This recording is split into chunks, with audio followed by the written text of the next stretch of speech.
राधे राधे आप सभी को। देखिए, प्रतिदिन की तरह हमारी गऊ माता हमें सौभाग्यशाली बनाने हमारे मुख्य द्वार पे आए हैं।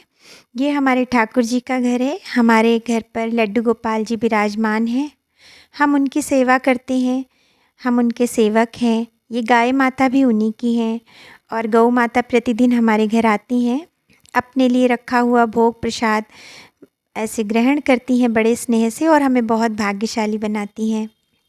हमारे कान्हा जी ने कार्तिक शुक्ल पक्ष की अष्टमी को गऊ चराने के लिए अपनी मैया यशोदा से जिद कर ली थी और उन्होंने अपने बाबा से कहा कि हमें गऊ चराने वन में जाना है। माता यशोदा को लगा कि उनका इतना सुकोमल बालक है, इतना छोटा बालक जंगल में वन में कैसे भ्रमण करेगा। पर हमारे कान्हा जी ने एक नहीं मानी, सारे ग्वाल बालों के साथ वन जाने का प्रण कर लिया।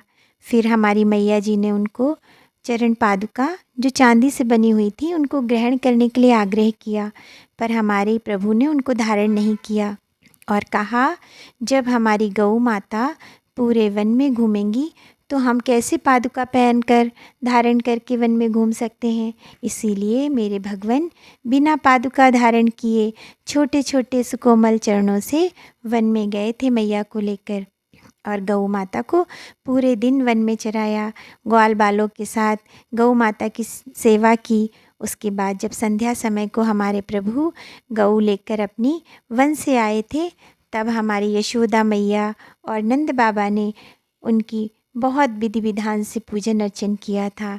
गाय माता की उस दिन की पूजन करने से गौ अष्टमी, कार्तिक मास की गौ अष्टमी के नाम से वो आज भी हम त्यौहार मनाते हैं। गऊ की महिमा हमारे सनातन धर्म में विदित है और सनातन धर्म का एक स्तंभ है गऊ माता। हमारे सनातन धर्म की मान्यता है कि गऊ माता के शरीर में 33 करोड़ देवी देवताओं का वास होता है। गाय के मुख में चारों वेदों का वास माना गया है। सींगों में विष्णु भगवान और शिव जी का वास माना गया है। गाय के पैरों में समस्त तीर्थ स्थानों का वास माना गया है। कहते हैं, अगर गाय के चरण रज से आप अपने मस्तक पर टीका करते हैं तो आपको समस्त तीर्थ स्थानों का फल प्राप्त होता है। गऊ माता बहुत शुभ फलदायिनी है। गऊ माता ही त्रिलोकी में ऐसी जीव हैं जिनका दूध, दही, घी के अतिरिक्त मल मूत्र इत्यादि भी उतना ही पूजनीय होता है। गऊ के मल और मूत्र से अगर हम कहीं पूजन करते हैं, हम गऊ के मूत्र का छिड़काव करते हैं तो वो जल अत्यधिक पवित्र मानी जाती है। हम अपने अच्छे पूजन करते हैं, शुभ पूजन करते समय गऊ के गोबर से लीपकर अगर पूजन इत्यादि किया जाता है तो वो बहुत अधिक पवित्रता से माना जाता है। गऊ माता हमारी सकारात्मक ऊर्जा का भंडार होती हैं और अगर हम गाय पर हाथ फेरते हैं तो हमारा दुर्भाग्य दूर होता है। हमारे शरीर में नकारात्मक ऊर्जा का जो वास हो चुका होता है वो उसका भी शमन हो जाता है और हमें सकारात्मकता की प्राप्ति होती है। गौ माता बहुत अधिक पूजनीय है। उनकी पूजा करने से, उनकी सेवा करने से सभी तीर्थों का पुण्य फल प्राप्त होता है। अगर हम गौ की सेवा करते हैं तो व्रत, उपवास, दान इत्यादि का फल एकमात्र गौ सेवा से ही प्राप्त हो जाता है। गौ माता को घर में रखी हुई पहली रोटी अवश्य खिलानी चाहिए, गुड़ भी खिलाना चाहिए।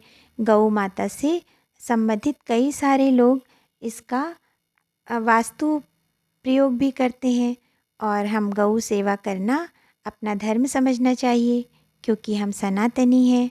हमारे देश में, हमारे पूरे विश्व में गौ माता की महिमा अपरंपार है और गौ माता हमारे प्रभु की सबसे प्रिय है।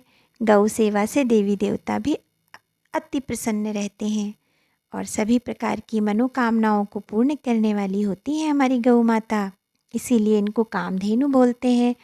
जहाँ हमारी गौ माता के लिए पहली रोटी निकाली जाती है, उस घर में माता अन्नपूर्णा सदा सर्वदा प्रसन्न रहती हैं और हमारी लक्ष्मी मैया जो सुरभि रूपा हमारी गौ माता को माना जाता है, उन पे साक्षात कृपा करती हैं। अगर गाय आपके घर पर आती है तो आप बहुत सौभाग्यशाली हैं। कृपया गाय को रोटी, गुड़, घास इत्यादि की व्यवस्था अवश्य करें। देखिए, गौ पालन करना हम सभी के लिए संभव नहीं है, लेकिन हम गौ सेवा तो कर ही सकते हैं। गौ सेवा करने से हमारे हमको आध्यात्मिक हमारी उन्नति होती है, हमको मानसिक शांति का भी अनुभव होता है और गऊ के ऐसे शरीर पे हाथ फेरने से बहुत अधिक ऊर्जावान महसूस करेंगे आप, सौभाग्यशाली स्वयं को महसूस करेंगे। इसलिए अगर आपको गौ सेवा का अवसर मिले तो ज़रूर करना चाहिए। गौ माता की सेवा हमारा धार्मिक हाँ कर्तव्य है। और अगर आपको हमारे द्वारा दी गई ये जानकारी अच्छी लगी हो तो कृपया कमेंट्स बॉक्स में जाकर जय गौ माता अवश्य लिखें। राधे राधे राधे राधे राधे।